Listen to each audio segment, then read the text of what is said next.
उत्तरकाशी की सुरंग में 17 दिन बाद नया सवेरा हुआ।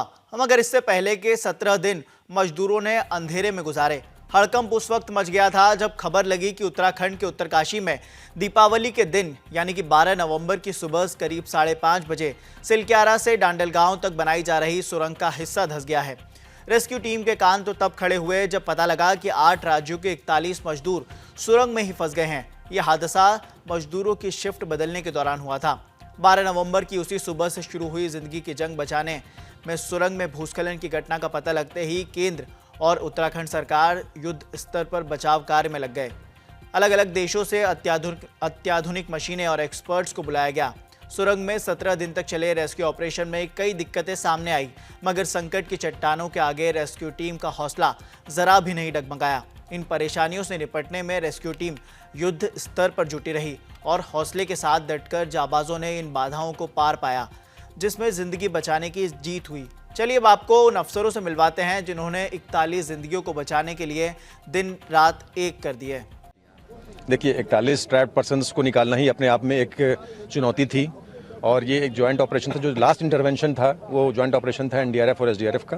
मगर मैं कहूँगा कि ये अकेला सिर्फ एनडीआरएफ एसडीआरएफ का नहीं था, बहुत सारी एजेंसीज इसमें लगी हुई थी। पीएमओ, एमएचए, स्टेट एडमिनिस्ट्रेशन था, आर्मी थी, बीआरओ थे, आपके जो एनएचआईडीसीएल है उनकी वर्कर्स थे, कंटिन्यूसली एंगेज थे ऑगर मशीन को फिक्स करने में। और बेसिकली उन्होंने प्लेटफॉर्म बनाया हमारे जाने के लिए। तो ये एक बहुत बड़ा समन्वय था, एक बेहतरीन समन्वय था, जिस कारण ये ऑपरेशन संभव हो पाया। सर, क्या कुछ इनोवेशंस आप लोगों ने की, नए नए आप लोगों ने तरीके अपनाकर वो चीज़ें बनाई, ट्रॉली बनाई, क्या क्या बनाया सर? देखिए, जब से ये ऑपरेशन हुआ था तो कई सिचुएशंस उभर रहे थे कि किस तरह की सिचुएशन हो सकती है और क्या मॉड्यूलेशन हम कर सकते हैं, क्योंकि कन्फाइंड स्पेस में भी जाना है और कुछ सिचुएशन हमारे खिलाफ भी जा रही थी। तो इस तरह से कि कुछ रोप रेस्क्यू किस तरह से करेंगे उसकी टेक्निक्स बनाई गई, लैडर्स को कैसे हम यूज़ करेंगे उसका इम्प्रोवाइजेशन किया गया। जो स्ट्रेचर्स थे उसमें व्हील्स लगाए गए ताकि उनको जब वर्कर्स को रेस्क्यू करेंगे तो उनको जल्दी से और सेफली आराम से बिना कष्ट दिए हुए उनको लाया जा सके। इस तरह से जो मक है और जो डबरी जो था उनको भी निकालना था, तो उसके लिए भी कुछ ट्रॉलीज वगैरह बनाई गई। तो इस तरह से कई तरह के इनोवेशंस किए गए जो कामयाब हुए, सभी कामयाब हुए। सर, जब आपके जो जवान हैं दूसरी तरफ गए तो उनका किस तरह से कॉन्फिडेंस था और किस तरह से सामने वालों का जो वर्कर्स थे उनका कॉन्फिडेंस बिल्ड किया गया और कैसे वो लोग खुश हुए? देखिए, ये टीमों की बांट हुई पहले और इनकी रिहर्सल हो गई। जॉइंट ऑपरेशन था, मैंने पहले बताया, एसडीआरएफ और एनडीआरएफ का, और पूरी ब्रीफिंग की गई। हमारे साथ कमांडेंट मिस्टर सुदेश दराल हैं, 15 बटालियन वाहिनी यहाँ पर इन्होंने ये ऑपरेशन को अंजाम दिया है।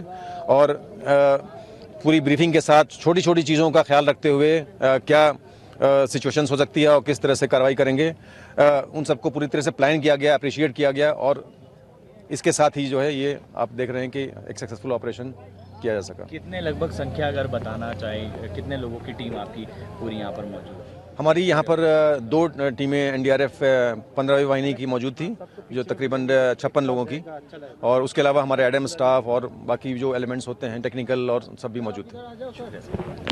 सर थोड़ा कैसा एक्सपीरियंस रहा, कितना महत्वपूर्ण ये ऑपरेशन था, कितना मुश्किल था? हालांकि एनडीआरएफ के लिए कुछ मुश्किल नहीं होता। नहीं, बिल्कुल हमारे जवान इस तरह की सिचुएशन से हमेशा रूबरू होने के लिए तैयार रहते हैं। जैसा आपने देखा, ये भारत के इतिहास में बहुत ही अपना बड़ा ऑपरेशन ये था और हमारे जवानों ने पहले दिन से ही इसको विभिन्न सिचुएशनों को देखते हुए उसकी तैयारियां की थी और हमारे ऑफिसर्स उसके साथ में दिन रात अलग अलग सिचुएशन के हिसाब से हम लोग प्रैक्टिस कर रहे थे।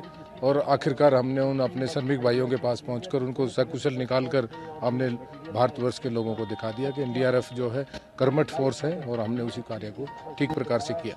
सर, लोगों की संख्या काफ़ी ज़्यादा थी, 41 लोग थे, पूरी दुनिया की कहीं ना कहीं नज़र थी। तो जब आप लोगों की टीम यहाँ पर पहुँची, खासकर आपकी टीम जब यहाँ पर पहुँची, तो क्या मेंटली प्रेशर था कि आखिर कैसे निकालेंगे और पूरी प्लानिंग कैसे? बिल्कुल बहुत प्रेशर था, कई तरह की सिचुएशन एमर्ज हुई हैं, इसमें साथ में आई हमारे सामने। और पहले दिन से ही हमने एक ब्रेनस्टॉर्मिंग हमारा होता रहा और हमने अलग अलग सिचुएशन से रूबरू होने के लिए विभिन्न प्रकार की तैयारी की, जैसे रोप रेस्क्यू की ड्रिल की, अलग अलग इनोवेशंस की, अलग अलग इक्विपमेंट बनाए। स्ट्रेचर आपने देखा होगा, व्हील चेयर के साथ में स्ट्रेचर का उपयोग किया गया, ट्रॉलीज बनाई गई तो ये सारी चीज़ें उन सिचुएशन को मद्देनज़र रखते हुए हम लोगों ने बनाई ताकि उन श्रमिकों को सकुशल हम लोग निकाल सकें। और बहुत जो टिपिकल कंडीशंस थी ये आप सभी लोगों ने पिछले 18 दिन में आप यहाँ देखा, तो उसको हमने बड़े अच्छे तरीके से बड़ी अच्छी प्लानिंग के तहत जो है उसको हमने अंजाम दिया।